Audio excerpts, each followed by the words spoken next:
आपने सिर्फ technical terms डाल दिए बुक में। एकीकृत अधिगम, ये भी इंपॉर्टेंट है, इंटीग्रेटेड अप्रोच, एकीकृत अधिगम।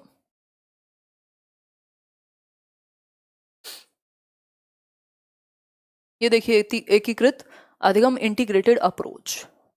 इंटीग्रेटेड अप्रोच का मतलब है ईवीएस में, ध्यान से सुनिएगा, इस पे क्वेश्चन हर बार आता है, निश्चित है बिल्कुल। अब तक की जितनी भी चीजें हुई है ना आज के सेशन में, अभी तक चांस नहीं है कि उन टॉपिक्स को हटा दे पेपर से, बस तरीका बदल देगा पूछने का। तो इसलिए मैंने कहा था 1-1.5 घंटा शुरुआत का बहुत ज्यादा इंपॉर्टेंट है। एक बार को एनसीईआरटी आप अपने तरीके से कर सकते हैं रिवाइज, लेकिन ये पेडागोजी नहीं छोड़ सकते आप, अलग से पेडागोजी नहीं होगी, अब इसी सेशन में इंक्लूड कर दी है मैंने, ठीक है, ईवीएस की। इंटीग्रेटेड लर्निंग, ये फाइनल रिवीजन है। इंटीग्रेटेड का मतलब है ईवीएस के अंदर आपकी साइंस की नॉलेज भी है, आपकी सोशल साइंस या सोशल स्टडीज जिसको आप कह रहे हैं उसका भी ज्ञान है, उसके भी टॉपिक्स इंक्लूडेड हैं, और एनवायरमेंट के तो हैं ही। तो ये तीनों सब्जेक्ट एक साथ जोड़ करके पढ़ाए जाते हैं, ये हम कह सकते हैं, इसी को इंटीग्रेटेड अप्रोच कह रहे हैं, यानी एकीकृत हैं, इंटरकनेक्टेड हैं, ये तीनों सब्जेक्ट जुड़े हुए हैं एनवायरमेंटल स्टडीज में।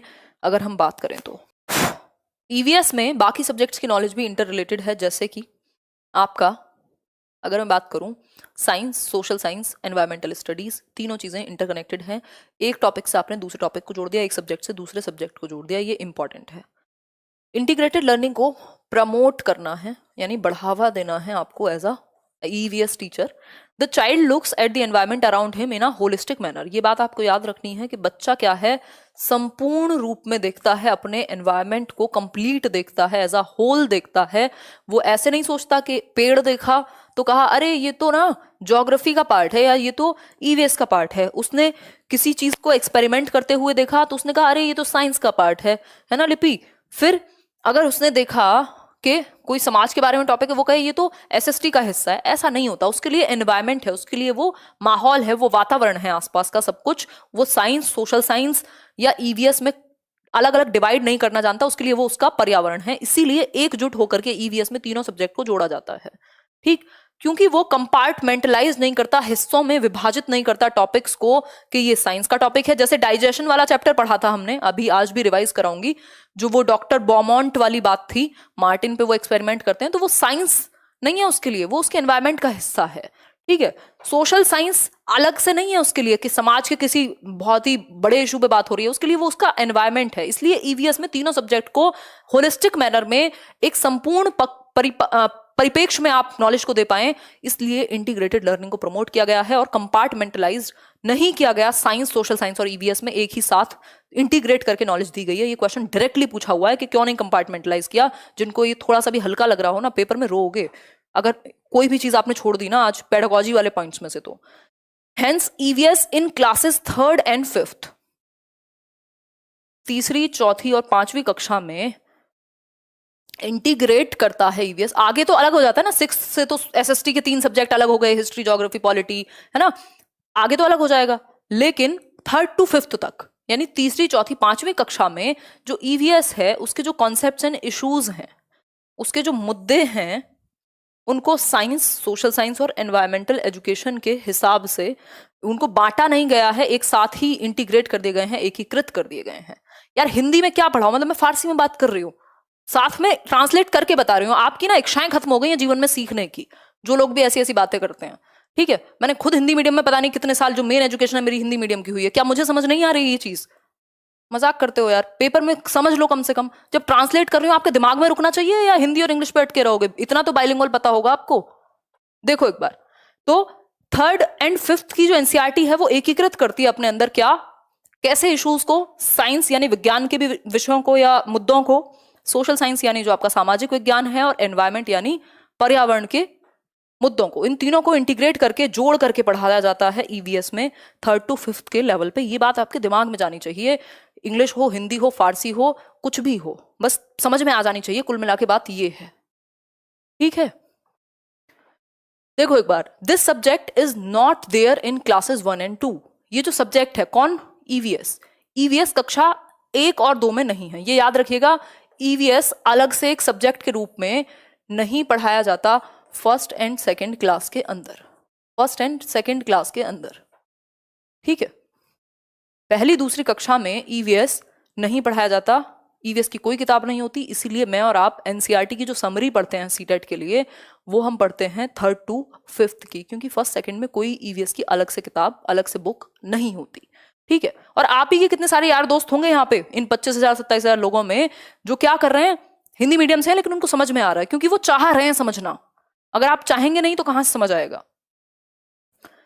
This subject is not there नहीं है, बट द इशू, लेकिन आपको आदत हो गई जो मैं बोल रही हूं वो नहीं सुनना, वो देखना जो लिखा हुआ है, पढ़ो पढ़ो रट्टे लगा लो सबके। इसीलिए मैं पीपीटी पे कम चीजें लिखती हूँ क्योंकि मुझे रट्टे नहीं लगवाने, आपको आपके दिमाग में जानी चाहिए चीजें, फिर उसके लिए रोते रहते हो खाली पीपीटी है खाली पीपीटी है ना, क्योंकि रट्टे लगा के पढ़ोगे कोई पॉइंट नहीं है, फिर वो वहां पे याद करते रहना क्या था क्या नहीं। देखिए, but the issues and concepts related to it are meant to be a part of language and maths. ये बात याद रखनी है, ईवीएस पहली और दूसरी कक्षा में फर्स्ट एंड सेकंड ग्रेड में पढ़ाया ही नहीं जाता, अलग से एक टेक्स्ट बुक इसकी किताब ही नहीं होती, बल्कि ईवीएस के जो मुद्दे हैं जो कॉन्सेप्ट्स हैं उनको किसके थ्रू डिलीवर किया जाता है, मैथ्स और लैंग्वेज के, यानी गणित, क्योंकि उसमें भी वही चीजें होती है ना, एनवायरमेंट में कितने सेब खरीदे, अब वो सेब एनवायरमेंट का हिस्सा है। मैथ्स एंड लैंग्वेज जो भाषा की कक्षाएं, चाहे वो पेड़ पौधों के बारे में कविताएं हों, तो गणित और भाषा के माध्यम से ही एनवायरमेंटल स्टडीज के टॉपिक्स को कन्वे कर दिया जाता है, क्योंकि बच्चे छोटे हैं तो बहुत ज्यादा सिलेबस की जरूरत ही नहीं है। ठीक है, अरे टेंशन नहीं लो, मैं कह देती हूँ ना कभी कभी, अगर आप लोग मुझसे कहेंगे और मैं आपसे नहीं कहूंगी तो कैसे चलेगा। अब कभी तो हमें बात करनी होगी ना खुल के, ये हिंदी इंग्लिश पे ही रोते रहते हो जब देखो। ठीक हो गई बात, मैथ्स एंड लैंग्वेज क्लियर हो गई बात या नहीं?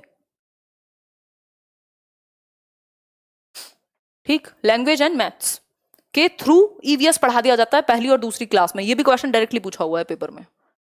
एक क्वेश्चन पढ़ लो, अब इसी बात पे 1-2 क्वेश्चन प्रैक्टिस कर लो। देखो, क्योंकि मेन मुद्दे से भटक जाते हो तब गुस्सा आता है। जल्दी बताओ, फटाफट से बताओ। NCF 2005 has not recommended, not लिखा हुआ है ध्यान से पढ़ना, not recommended any prescribed curriculum and text books for EVS classes 1 and 2। First और सेकंड क्लास में ईवीएस की ना कोई टेक्स्ट बुक है ना कोई सिलेबस है, तो इसका रीजन क्या है, क्यों नहीं है फर्स्ट और सेकंड क्लास में ईवीएस की टेक्स्ट बुक या पुस्तक? बताइए, जल्दी बताइए, जिससे करिकुलम का लोड रिड्यूस किया जा सके, ये है रीजन। देखो, कभी भी करिकुलम का लोड बढ़ाने और घटाने के लिए कोई भी काम नहीं होता, अगर जरूरत पड़ेगी तो चीजें बढ़ानी भी पड़ेंगी। EVS is only for class 3rd onwards, ये क्या बात हुई? पूछा है क्यों नहीं कर सकते, आप कह रहे हैं नहीं है ही नहीं, है ही नहीं का कोई रीजन भी तो होगा, तो रीजन पूछ रहे हैं वो यहाँ, ये नहीं कि सिर्फ 3rd से शुरू होता है, ये तो उन्हें भी पता है, वही तो कह रहे हैं वो।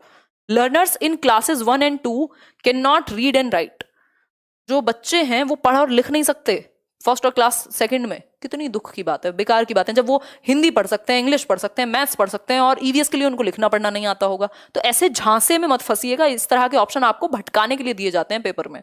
ठीक है, फिर है to provide a contextual learning environment, बिल्कुल सही बात है, संदर्भ में सीख जाए बच्चा उन सब्जेक्ट्स को। कैसे?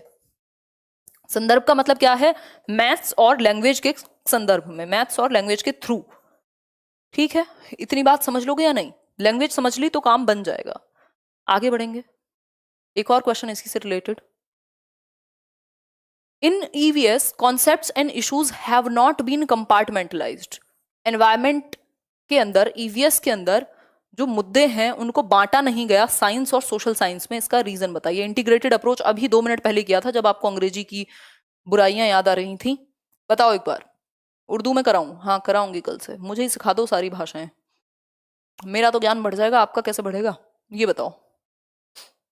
मैं तो खुद इतना ध्यान रखती हूँ, ये ट्रांसलेशन इसीलिए शुरू किया था कि आप सभी समझ पाए, एटलीस्ट करा देंगे धीरे धीरे, हिंदी इंग्लिश दोनों में लिखवा दिया करेंगे, भर देंगे पूरा पेज यहाँ पे, है ना, जैसे किताबों से पढ़ रहे हो।